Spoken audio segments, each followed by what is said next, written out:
has always stood for peace. We have been the frontline state against terrorism. We've been a wall, a shield between the terrorists and the rest of the world. Now, there were certain inconsistencies in India's narrative and their strategy. The problem with their narrative was that they've always internalized their external issues and they've externalized their internal issues. So terrorism in India is an internal issue. It's not an external issue. The dispute of Jammu and Kashmir, as Dr. Khurram Abbas rightly pointed out, is an external issue. It's an international issue. It's an international dispute. There are United Nations Security Council resolutions giving the people, the indigenous people of Jammu and Kashmir, the right to self-determination. Now, when the Pahalgam incident happened, it was yet another example of India playing up on a false flag operation and creating a false narrative. There were so many inconsistencies.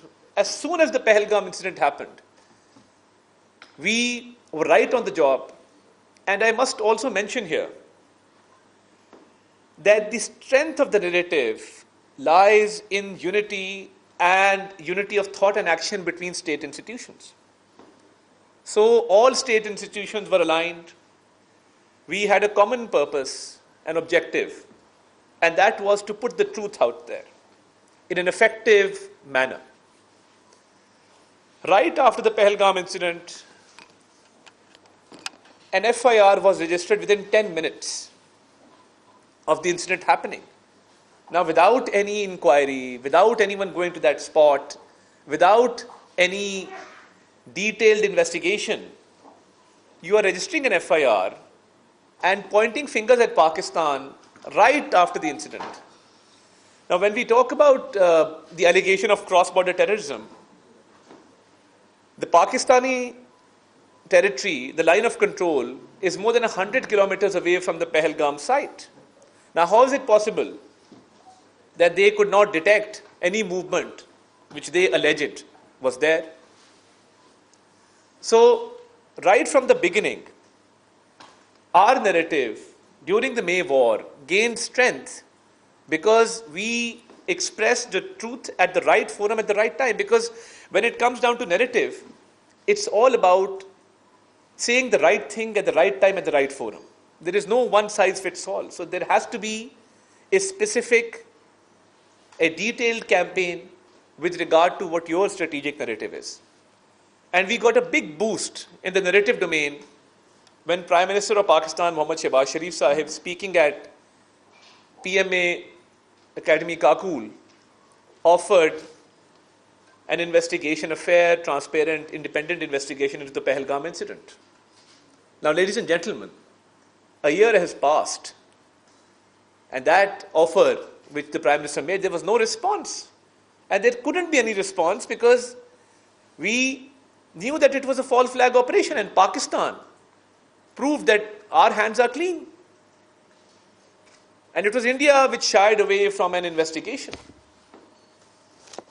And then to attack innocent civilians, civilian population within Pakistan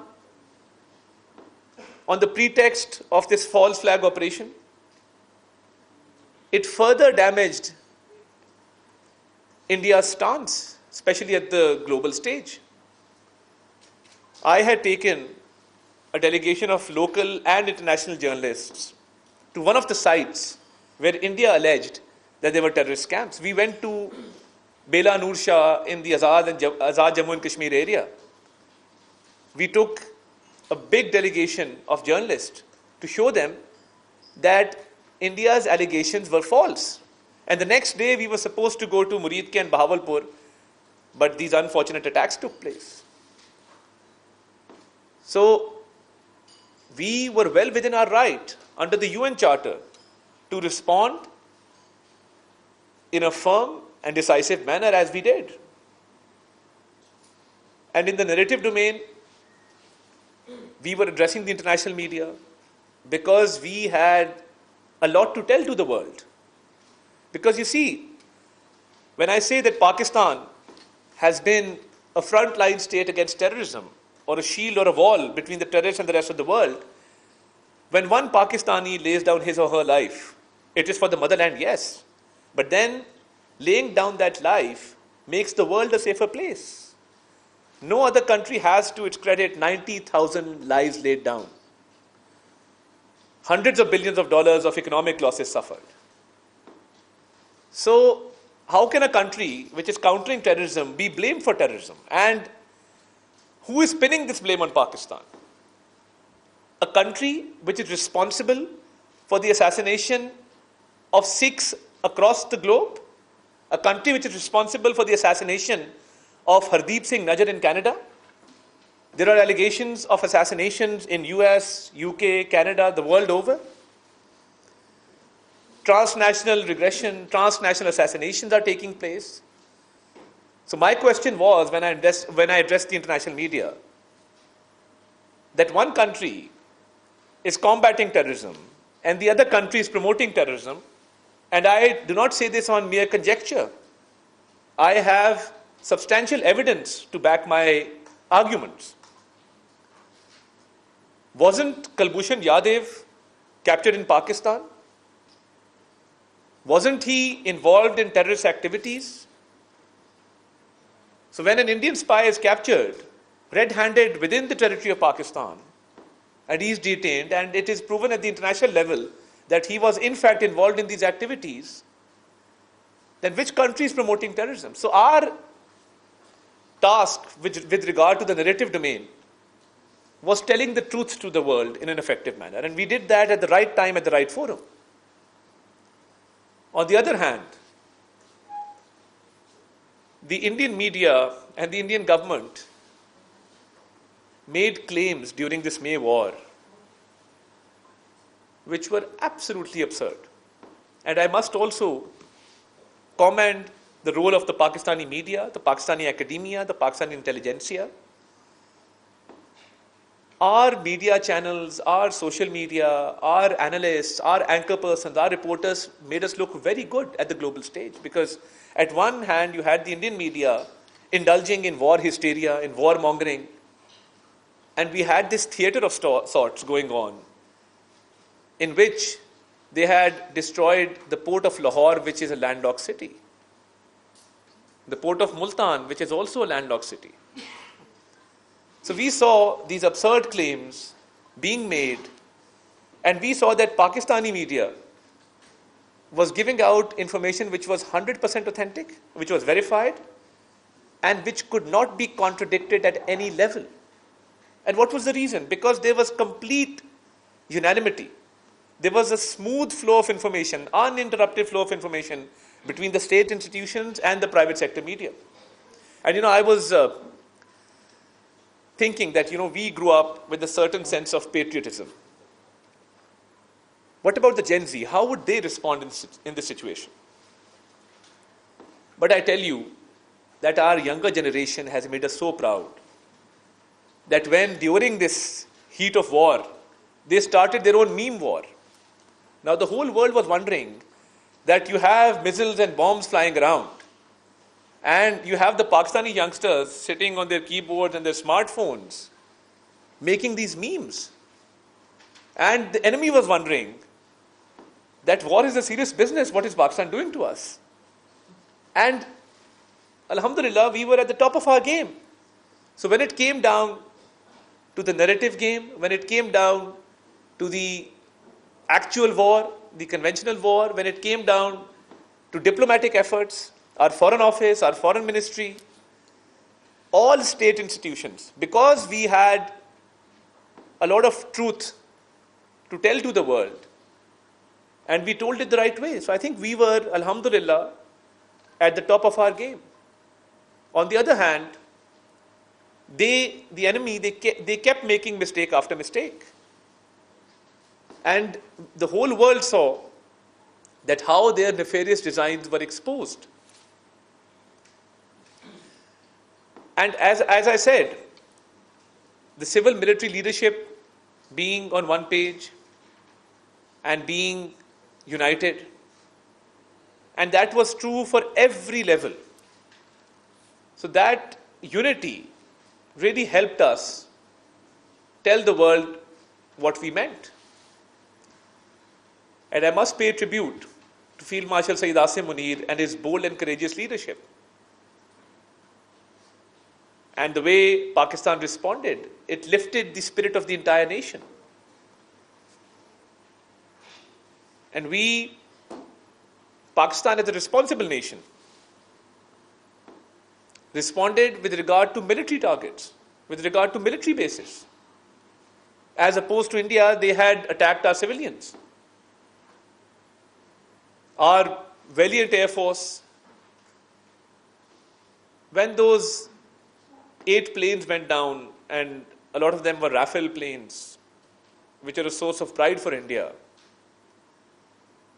those planes brought down with them the Indian arrogance and proved to the world, once again, our dominance in aerial battle and how Pakistan's indigenous technology helped Pakistan achieve victory. And our Navy was alert and ready to respond to any aggression. So this Marka-e-Haq belongs to the entire nation. We saw the entire nation stand tall, stand united. And we set aside our political differences. We set aside our difference of opinion. And the whole nation came together as a united force. So I think in my domain, the narrative domain, my work was very easy because we were telling hard facts and we were telling the truth to the world. I remember when the first missiles came in Bahawalpur and Murid Ke, we have a digital communication department, a state-of-the-art department which we've established. So it took me 20 minutes to get there and just man the seat and address the international media and tell them what was going on. So Pakistan was not only well within its right, but I think we had a lot of support from the people of Pakistan, because the people of Pakistan were standing behind their armed forces, behind the government. And the whole world saw that starting from the false flag operation of Pahalgam and the baseless allegations made against Pakistan, Pakistan played all its cards right. And you've seen the aftermath of Marka-e-Haq. The nation till today stands united, and you've seen the kind of respect and dignity that Pakistan has earned in this 1 year after the success of Marka-e-Haq.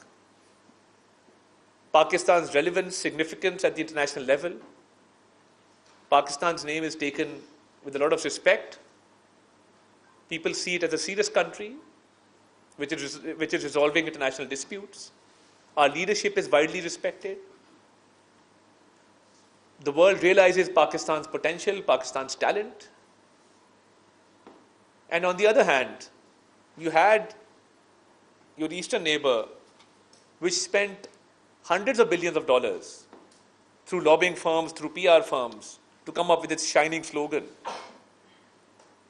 But from shining to isolation, this is a 1-year journey. When you base your entire premise and narrative on false information and propaganda, and you externalize your internal issues and internalize your external issues, and you try to create hegemony within the region, and you assume the role of a bully of South Asia, that can never go well for you. And within this 1 year, as I said, from shining to complete isolation, we've all witnessed this great journey, how Pakistan has transformed after Marka-e-Haq. It's a moment to be proud, and it's a moment to bow our heads before Almighty in humility, with the hope that Pakistan continues to prosper and the people of Pakistan continue to feel proud in this great nation of ours. Thank you very much. Pakistan Zindabad. Thank you so much.